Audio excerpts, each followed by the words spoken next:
पिछली कक्षा में हम परंपरागत और आधुनिक दृष्टिकोण का तुलनात्मक अध्ययन हमने किया था और हम देखते हैं कि अब इस कक्षा में हमारा टॉपिक है आधुनिक राजनीति विज्ञान के प्रमुख लक्षण एवं विशेषताएं। तो देखिए, हम इस कक्षा में पढ़ेंगे आधुनिक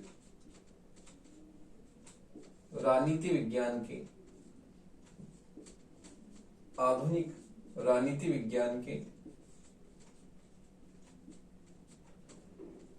प्रमुख लक्षण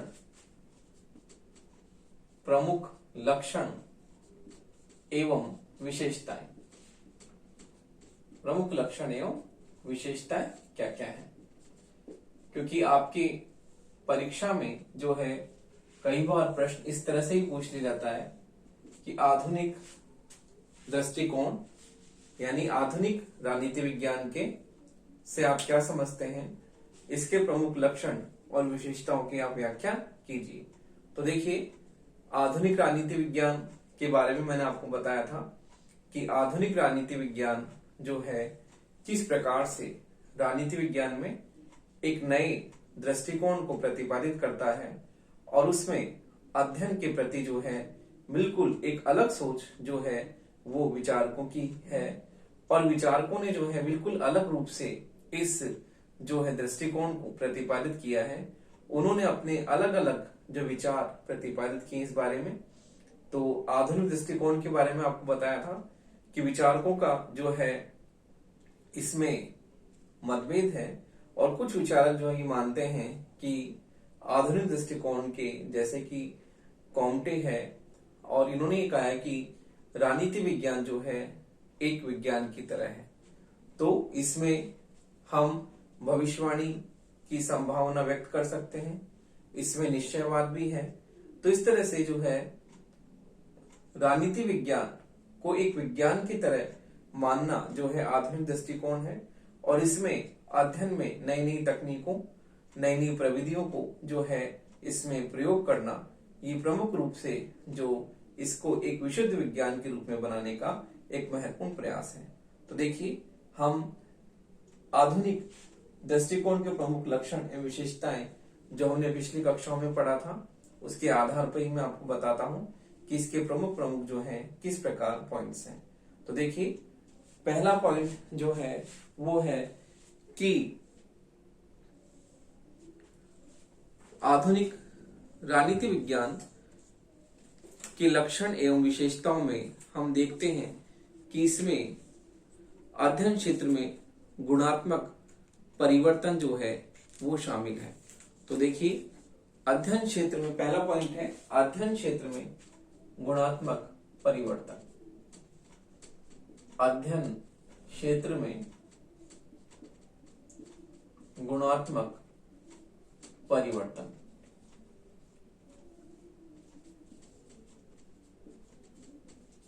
तो देखिए, अध्ययन क्षेत्र में गुणात्मक परिवर्तन से हमारा मतलब है कि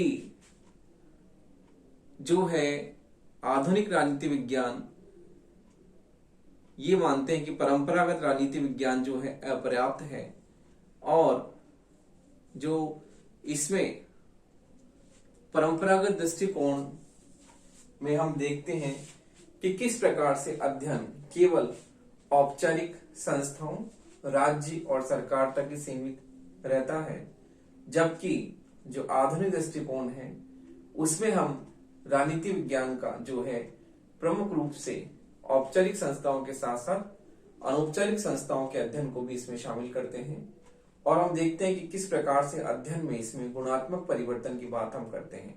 जहां परंपरागत दृष्टिकोण केवल एक ठहराव की बात करता है, केवल राजनीति विज्ञान में जो पुरानी तरीके से जो अध्ययन चला आ रहा है उसी की बात करता है, पुरानी अध्ययन पद्धतियों की बात करता है, जबकि जो आधुनिक दृष्टिकोण है वो राजनीति विज्ञान में एक नई तरह की नवीनता की बात करता है, उसके अध्ययन में नई विषय वस्तु को शामिल करता है और इसके साथ साथ ही अध्ययन किस प्रकार से जो है विज्ञान का रूप उसे स्वरूप प्रदान हो, इसलिए नई नई तकनीकों नई नई प्रविधियों को उसमें शामिल किया जाता है, जैसे कि सर्वेक्षण, साक्षात्कार और कई तरह की नई नई प्रविधियों को हम इसमें शामिल करते हैं।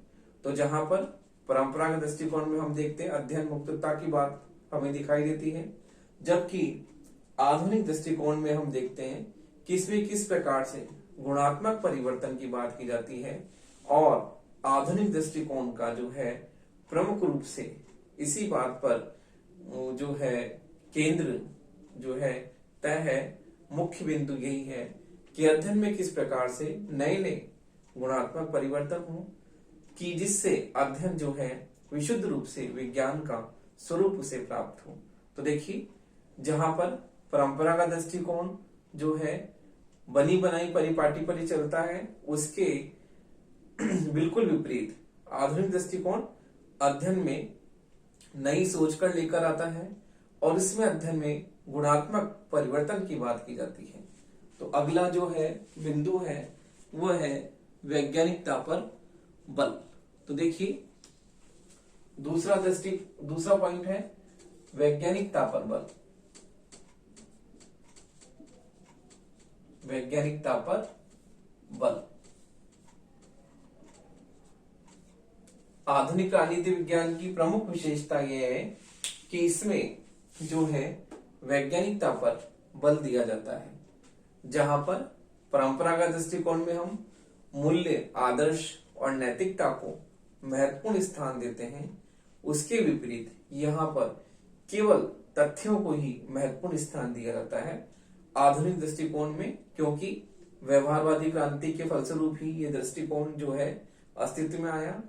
और व्यवहारवाद में जहां पर केवल तथ्यों को ही प्रधानता दी जाती है, उसी प्रकार आधुनिक दृष्टिकोण जो है उसमें हमें ये बात देखने को मिलती है कि तथ्य जो है महत्वपूर्ण है। मूल्यों को बिल्कुल हटाकर केवल इसमें तथ्यों को ही महत्व दिया जाता है। और जो है अध्ययन को किस प्रकार से वैज्ञानिकता का स्वरूप उसे प्राप्त हो, तो प्रामाणिक एवं निश्चयात्मक अध्ययन की बात इसमें की जाती है। और ये भी कहा जाता है कि किस प्रकार से जो है इसमें भविष्यवाणी की संभावना भी जो है पूरी तरह से व्यक्त होती है। तो वैज्ञानिकता का मतलब अध्ययन में नई नई तकनीकों, नई नई प्रविधियों, नई नई पद्धतियों को शामिल करने पर हम इसमें बल देते हैं कि अध्ययन जो है अध्ययन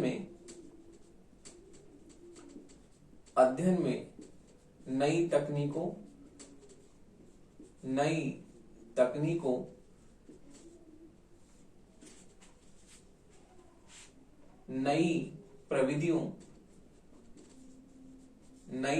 प्रविधियों आदि का प्रयोग किया जाता है ताकि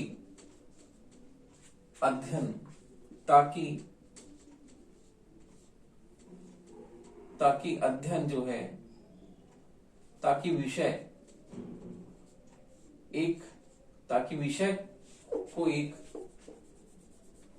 विषय को एक विशुद्ध विज्ञान के रूप में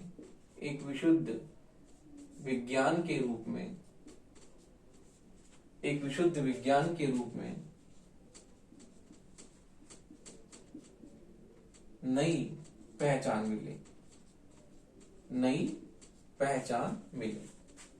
तो देखिए, इसमें वैज्ञानिकता पर बल दिया जाता है। विज्ञान में जिस प्रकार से हम प्रामाणिकता की बात करते हैं, निश्चयात्मकता की बात करते हैं, भविष्यवाणी की बात करते हैं, वही सब बातें राजनीति विज्ञान में भी जो है हम कह सकते हैं कि राजनीति विज्ञान में भी निश्चयात्मकता है, भविष्यवाणी की संभावना है और प्रामाणिकता की बात भी इसमें की जाती है। तो इसमें वैज्ञानिकता पर बल दिया जाता है ताकि जो राजनीति विज्ञान है उसे एक विशुद्ध विज्ञान के रूप में नई पहचान मिल सके। अगला पॉइंट हम देखते हैं। अगला पॉइंट है यथार्थवादी एवं मूल्य निरपेक्ष अध्ययन। देखिए, अगली विशेषता है यथार्थवादी एवं मूल्य निरपेक्ष अध्ययन। एवं मूल्य निरपेक्ष अध्ययन। तो देखिए, जहां पर परंपरागत दृष्टिकोण में हम देखते हैं कि अध्ययन में मूल्यों को, आदर्शों को प्रमुख स्थान दिया जाता है, और अध्ययन में हम आदर्शवादी दृष्टिकोण की बात करते हैं। जिस प्रकार से हम सुकरात की बात करें, हम प्लेटो की बात करें, इन्होंने एक चरम आदर्श को अपने सामने रखा और उसी से ही इन्होंने अपने सिद्धांतों का निर्माण किया।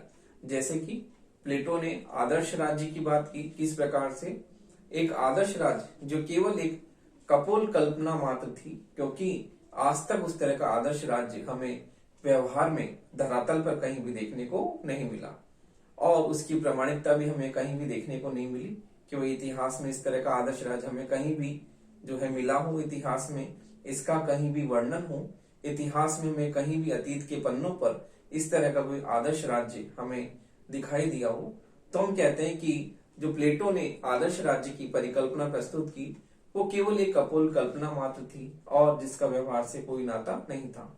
तो इस प्रकार परंपरागत दृष्टिकोण में हम जिन विचारकों को लेते हैं, वो केवल आदर्श के धरातल पर ही अपने सिद्धांतों का निर्माण करते हैं, जिससे व्यवहार से, जिनका व्यवहार से कोई नाता नहीं है, क्योंकि वो तथ्यपरक अध्ययन की बात नहीं करते हैं। लेकिन हम देखते हैं कि जो आधुनिक दृष्टिकोण है, आधुनिक दृष्टिकोण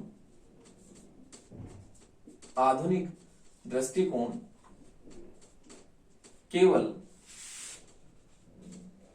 तथ्यपरक अध्ययन की बात करता है, तथ्यपरक अध्ययन पर बल देता है, अध्ययन पर बल एवं मूल्यों को कोई स्थान नहीं देता, मूल्यों को कोई स्थान नहीं देता। तो देखिए, इस प्रकार आधुनिक जो विचारक हैं, जैसे कि कैटलिन है, मॉर्गनथाउ है, डेविड ईस्टन है, तो हम देखते हैं कि उन्होंने अध्ययन में केवल तथ्यों को ही जो है महत्वपूर्ण स्थान दिया है, आदर्श और मूल्यों को कोई स्थान नहीं दिया है। तो हम ये देखते हैं कि आधुनिक दृष्टिकोण में जो विचारक हैं, वो केवल अध्ययन में तथ्यों को ही महत्वपूर्ण स्थान देते हैं, मूल्यों का कोई भी सरोकार उनके अध्ययन में देखने को नहीं मिलता। तो इसलिए आधुनिक दृष्टिकोण में हम यथार्थवादी और मूल्य निरपेक्ष अध्ययन की बात करते हैं। यथार्थवादी का मतलब है कि जिन सिद्धांतों को हम व्यवहार में उतार सकें। जैसे कि अरस्तु ने भी अपने यथार्थवादी चिंतन दिया और उसने बताया कि किस प्रकार से जो है उसने संविधानों का वर्गीकरण किया, उसने किस प्रकार से जो है अपने मिश्रित संविधान का उसने सिद्धांत दिया, क्रांति का उसने किस प्रकार से सिद्धांत प्रतिपादित किया, उसके उपाय बताए कि क्रांति से किस तरह से बचा जा सकता है।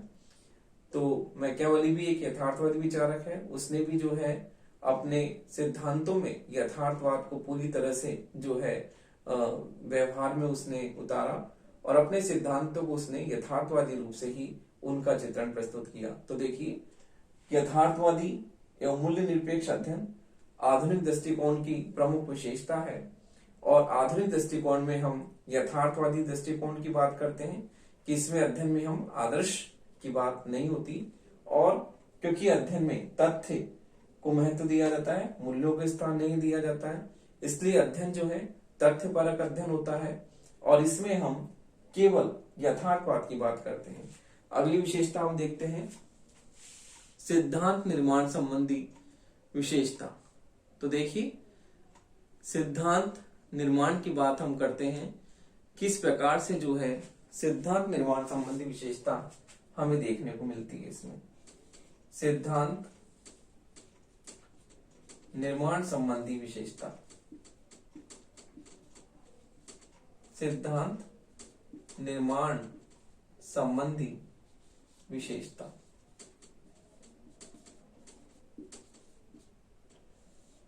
तो देखिए, आधुनिक दृष्टिकोण में हम सिद्धांत निर्माण की बात करते हैं कि किस प्रकार से जो है इसमें ये मानते हैं किसके समर्थक कि सिद्धांत निर्माण केवल शोध पर आधारित होना चाहिए। तो देखिए इसमें वैज्ञानिक पद्धति और तथ्य और घटनाओं का अध्ययन करके शोधकर्ता जो है उनका अध्ययन करता है और शोध में जो है अपने सिद्धांतों का निर्माण करता है। तो इसमें जो है ये बात की जाती है कि आधुनिक दृष्टिकोण जो है वो ये कहता है कि शोध पर आधारित जो है सिद्धांत निर्माण होना चाहिए। कहने का तात्पर्य यह है कि शोध में जिस प्रकार से एक शोधकर्ता शोध करता है और उसमें जो है अपने तथ्यों के आधार पर, अपनी शोध प्रविधियों के आधार पर, तकनीकों के आधार पर अध्ययन करता है और उसमें कुछ निष्कर्ष निकालता है और फिर अपने सिद्धांतों का निर्माण करता है। तो इसमें यह कहा जाता है कि जो है समर्थक कहते हैं कि सिद्धांत निर्माण का कार्य केवल शोध पर आधारित होना चाहिए। तो आधुनिक दृष्टिकोण के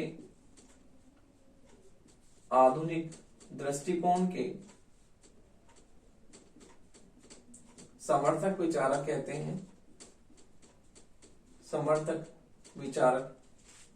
हैं विचारकों का मानना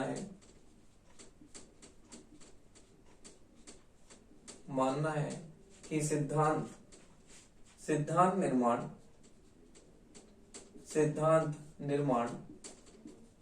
शोध पर आधारित होना चाहिए। सिद्धांत निर्माण शोध पर आधारित होना चाहिए। शोध पर आधारित होना चाहिए। कहने का मतलब है कि जो सिद्धांत निर्माण है उसमें शोध जो है उस पर आधारित होना चाहिए। तो देखिए तो किस प्रकार से जो इसमें घटनाओं के बारे में कार्य कारण संबंध की बात की जाती है कि जो राजनीतिक घटनाएं होती हैं उनमें किस प्रकार से कार्य कारण संबंध स्थापित किया जाता है और किस प्रकार से उन घटनाओं के आधार पर हम भविष्य में जो है भविष्यवाणी व्यक्त कर सकते हैं और सिद्धांत निर्माण जो है कर सकते हैं। तो इसमें तथ्यों की बात की जाती है और इसके साथ साथ ही शोध जो है उसकी बात की जाती है कि सिद्धांत निर्माण रिसर्च पर आधारित होना चाहिए। रिसर्च करके उसमें नई प्रविधियों, नई तकनीकों का प्रयोग करके और तथ्यपरक अध्ययन करके किस प्रकार से जो है सिद्धांत निर्माण किया जा सकता है। अगली विशेषता की बात करते हैं हम। अगली विशेषता जो है अंतर अनुशासनात्मक दृष्टिकोण। तो देखिए अंतर अनुशासनात्मक दृष्टिकोण का हम बात करते हैं। इसमें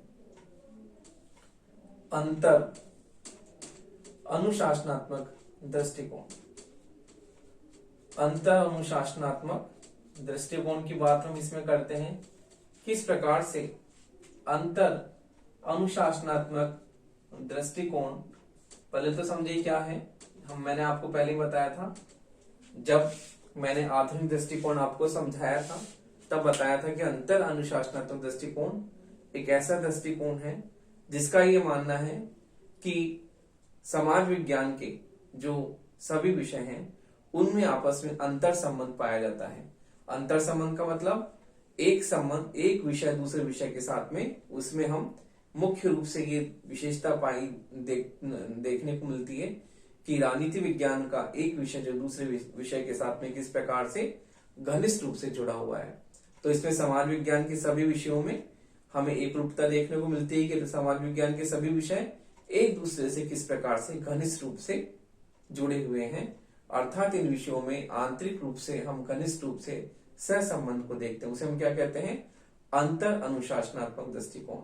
और अंतर अनुशासनात्मक दृष्टिकोण इसलिए प्रमुख है क्योंकि इसमें एक विषय दूसरे विषय से कोई भी विशेषता को ग्रहण कर सकता है और हम इस प्रकार से ये देखते हैं कि इसमें व्यक्ति का जो राजनीतिक व्यवहार है जो वो बहुत ही व्यापक है और इसमें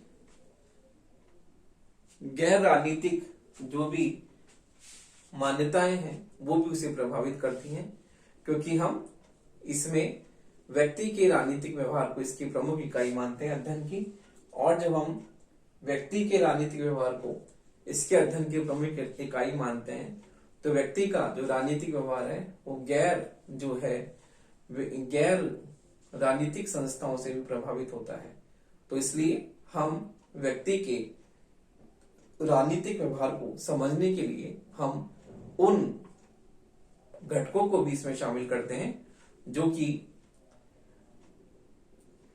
राजनीति विज्ञान से जुड़े हुए नहीं है। तो इसलिए हम उनको भी जो है अंतर अनुशासनात्मक दृष्टिकोण के द्वारा हम उन घटकों को भी इसमें शामिल करते हैं जो कि व्यक्ति के राजनीतिक व्यवहार को पूरी तरह से प्रभावित करते हैं, क्योंकि व्यक्ति का जो राजनीतिक व्यवहार है वो बहुत ही व्यापक है, उसके विविध आयाम हैं।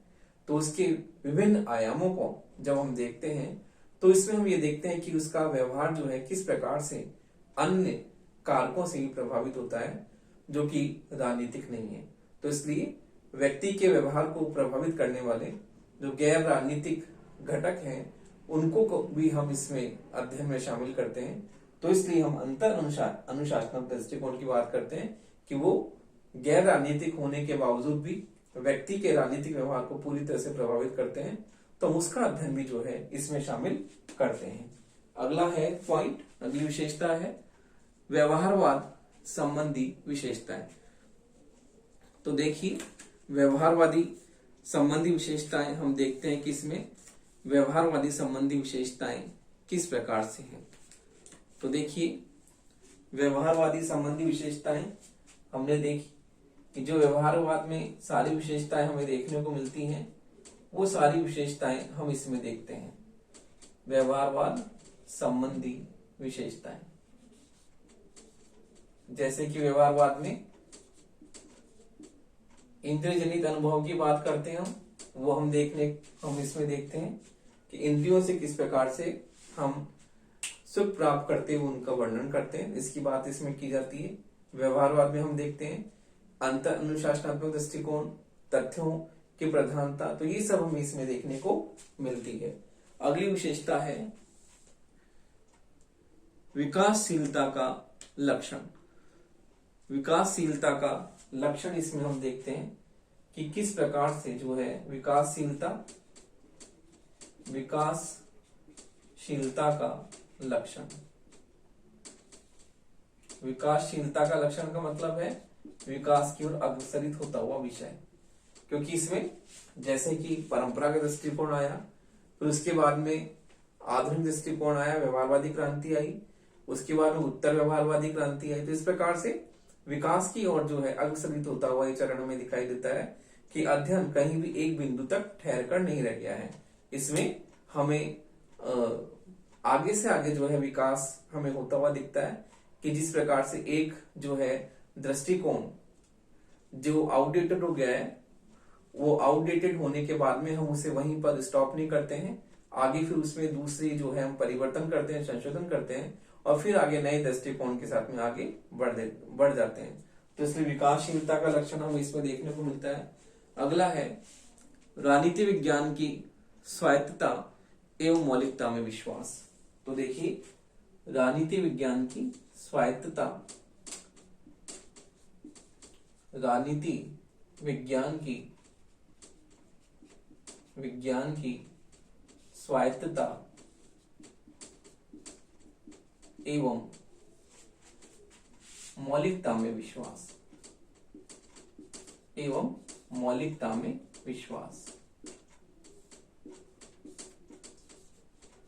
स्वायत्तता का मतलब अंतर अनुशासनात्मक दृष्टिकोण की बात हम करते हैं, इसका मतलब ये नहीं है कि जो है राजनीति विज्ञान का स्वतंत्र अस्तित्व समाप्त हो गया है।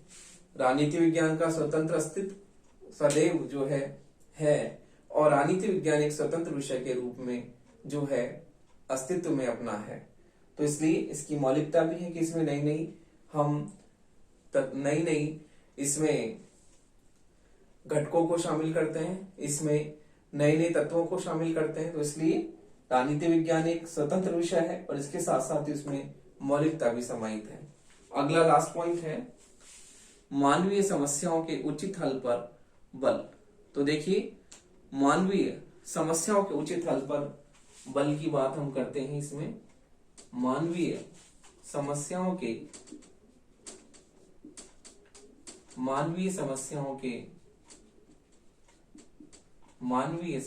के उचित हल पर बल, उचित हल पर बल। तो देखिए, जो भी मानवीय समस्याएं हैं, पहले तो उनको हम समझें किस प्रकार से वो महत्वपूर्ण है, समस्याएं हैं क्या हैं। उनको समझने के बाद में हम उनके उचित समाधान की बात करें, क्योंकि जो है मानवीय समस्याएं समाज का एक अभिन्न हिस्सा है और मानव का जो राजनीतिक व्यवहार, मनुष्य समाज में रहता है तो उसका राजनीतिक व्यवहार उन सबसे ही प्रभावित होता है। तो इसलिए मानवीय समस्याओं को समझें और फिर उनका उचित जो है समाधान किस प्रकार से किया जा सकता है, इस पर भी जो है बल देने की बात की गई है कि किस प्रकार मानवीय समस्याओं का जो है उचित समाधान हम अध्ययन में किस प्रकार से उसको कर सकते हैं। तो देखिए, इस प्रकार से हम आधुनिक राजनीति विज्ञान की इन प्रमुख विशेषताओं के आधार पर यह कह सकते हैं कि आधुनिक दृष्टिकोण जो है वो एक बहुत ही व्यापक दृष्टिकोण है, जिसमें राजनीति विज्ञान जो है मूल्यों के स्थान पर तथ्यों को बल देता है और इस बात पर बल देता है कि किस प्रकार से अध्ययन में मौलिकता है और अध्ययन किस प्रकार से जो है विशुद्ध विज्ञान के रूप में जो है बन सके। इसलिए इसमें अध्ययन को अधिक से अधिक वैज्ञानिकता, अध्ययन को अधिक से अधिक विज्ञान पर जो है बनाने की बात की जाती है।